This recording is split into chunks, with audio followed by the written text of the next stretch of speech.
Right, we're on, Trina. We're ready to go.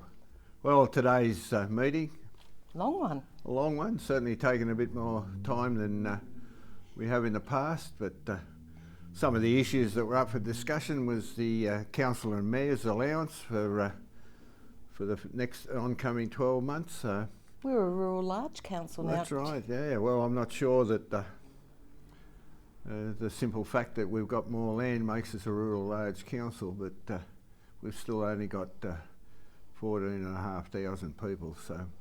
But I think, you think about it, Chaff, and the area in our local government area is almost 9,000 square kilometres, so for 9 councils to cover that area, and then you go to some of the larger ones in Sydney and they've got 11 square kilometres. So, and 400,000 people. Yeah. That's right. So, when you start looking at the responsibilities, and it evoked quite a bit of discussion and debate around who wanted to go with the larger council and take the larger amount, and at the end of the day, that's what democracy is all about. That's right, yeah. So, look, that's the situation. We're a rural large council. And of course, the discretion rests with the individual councillors as to what they want to do with it. But exactly. The council's moved in that direction. So we also had we had a number of notices. We did of motion too, today. actually. Three, actually. We had a notice of urgency. So yeah. Yep. One of the issues that has been raised is the pre-meeting reviews and also the workshops that council holds, and it has been noted by some members of the community that maybe there's more discussion than should be held at the pre-meeting review. So we've changed that up. We now have a very, very basic review. We've changed the whole scope of it, and what we're looking to do is to actually engage far more discussion and debate within the council meeting, which we obviously did today. Yeah, and I think it's highlighted an issue that we've had some concerns about for some period of time. And just with the workshops, having notes taken, so that once you actually participate in those workshops, and so that nobody forgets exactly who said what, there'll be some basic notes taken so that it helps with the councillors and the staff. And we'll probably give some consideration to sort of having an action plan out of the workshops. That's from my point of view. I think we need to know what we anticipate coming out of them. So I think the notes will be a step in the right direction.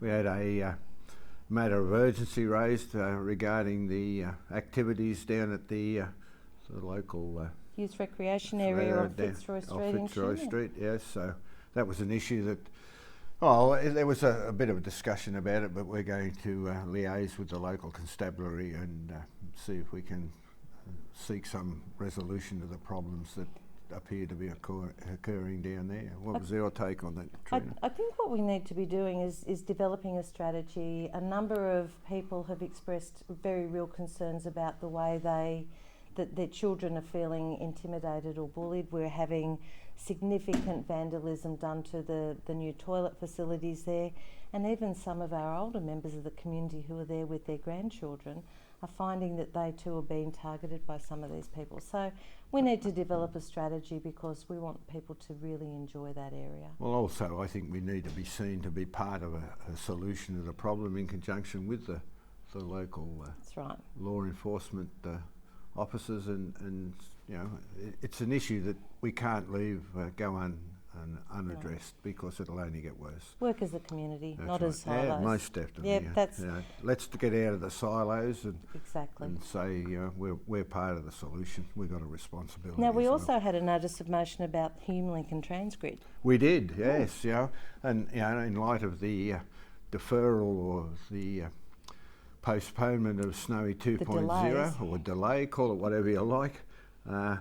I think it's a golden opportunity to get a better understanding and have the community better informed of the whole process there. And this was put forward from the point of view of getting, what's his name?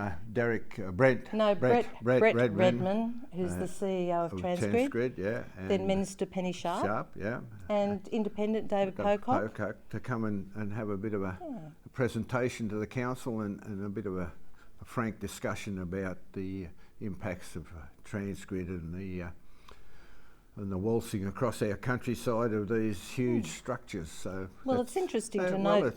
Joe McGurr has come out and he's made a very definitive statement as to where he stands. Yep. And of course, we're essentially on the same train. So. Well, he was saying that they should be reviewing it going underground. Right. Yep. End of the story. Yep.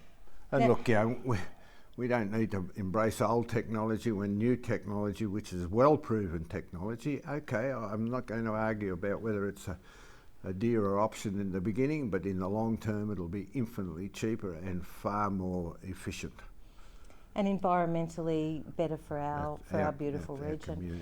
Our IPNR documents, Chaff, 283 pages of attachments. Whew. And look, we had a discussion regarding that. We've had many discussions in workshops regarding it. I think our staff have done a fantastic job in drawing it together. I'm not happy with the outcomes that have been identified, but it's out there for the community to comment. And as you say, there's a number of documents that the people need to consider. Yep. They'll be up on our website, and if you want feedback to one of our local councillors, don't hesitate to give us a ring. It's important that we get feedback from the community. The very idea of having to look at another special rate variation is highlighted within the documentation. It is. And, But the suite of documents also include all of the fees and charges, the delivery plan and operational plan, the capital budget, the fees and charges. Revenue process, all that's there. And, for goodness sake, it's our future, and when I say our future, it's Snowy Valley's future. We don't know what the future holds as far as the demerger proposition. Council has received the final report from Professor Drew, and it probably wouldn't hurt. It'll be up on the web page, we hope, by Monday or Tuesday.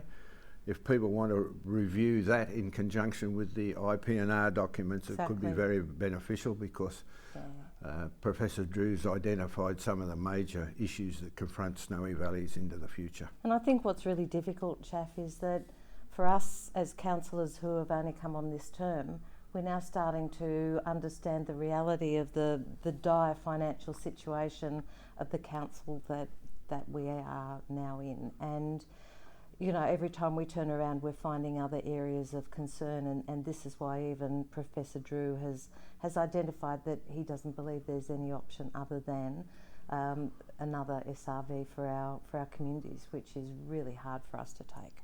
And I think initially when we got on and embraced the special rate variation, there was a hope, I suppose, a vain hope that we wouldn't even have to apply the second tranche of that IPART improvement of the SRV. But look, we're becoming much more aware of what the financial situation that has developed over a long period of time, and there's many reasons behind that exercise. So please read the documents. We need some feedback. We want your feedback. So. Now, there was in our business paper today a report on an oversight committee, which is overseeing committee of major projects, and really the report as it was presented didn't go cut the mustard. Well, it didn't go to what the intent of that committee was all about, and so there is the potential down the track for a new director of infrastructure. So I think it's appropriate that we as a council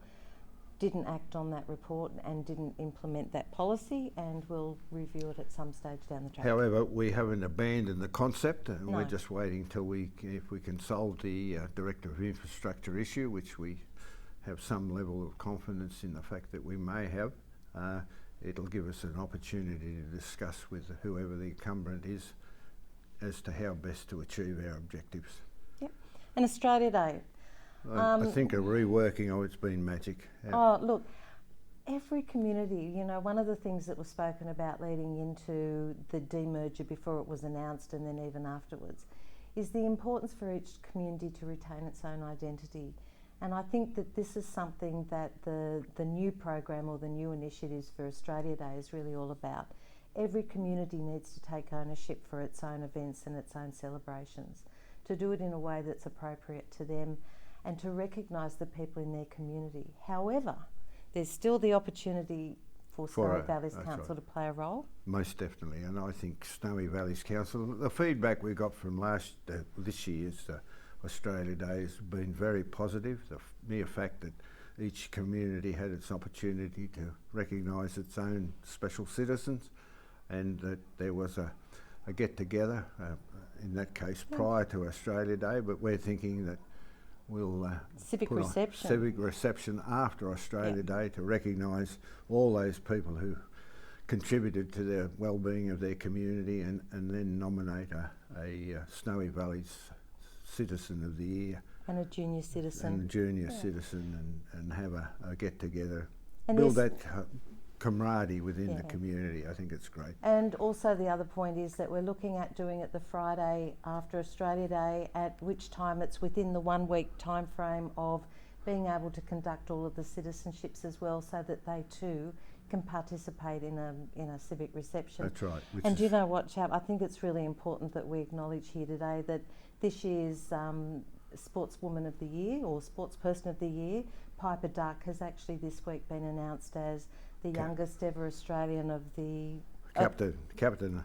Yep, youngest ever captain of the Australian Wallaroos rugby team. I think that's fantastic. And that just shows the capacity and skills and talent within our local government area. So congratulations. We've got to be proud of what we have. To Michelle and Xavier, who have done an amazing job with their daughter. And you know, as a community, we're so incredibly proud, and we'd like to say that maybe because she got the Sportsperson of the Year was the final thing that got her the captaincy, maybe? Well, look, I think so.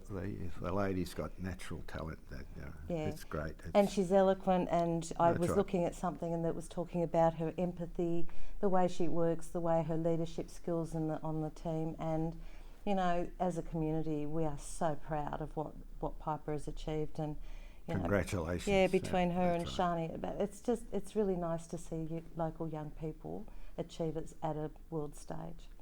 And libraries. The strategic plan has actually been adopted, and there was a significant discussion in relation to some of the concerns around the Talbingo delivery of services. It is going to be reviewed. There's going to be a 6-monthly review on that, so that we can understand how it's working or what's not working or how it can be improved up there. And we hope to have that come next council meeting or the July meeting, so that we can get an understanding of the issues that people have identified and the way we're going about the provision of library services at present. So, look, that's about it. What we're trying to do is make sure that the decisions that we make as a council have an opportunity for review and just have an understanding of how they're being implemented in the community and what the response or feedback is from the community. Look, this has been an 18-month period of really getting our handle on what's going on in Snowy Valleys Council, and look, the commitment of the staff, particularly in the drawing up of the IP&R documentation, has been significant. There's been unstinting in the way they've gone about it, and it hasn't been easy to draw together all that information. Has required a significant amount of effort and dedication on their behalf. So, and I think what's really important to note is that just producing those documents has not been the only task that they've had to undertake. That's right. They have to carry out the normal day-to-day business of the council. I know there may be times that people think, don't ask us to do that, and please know that we truly do value and appreciate all that you do, and that we can even the lady taking the video at this point in time. I know, on the other side of the camera. That's right. So thanks, Donna. Thanks, Donna. Appreciate it. Right, I think that sums it up. Great. See you. Thank you. Bye.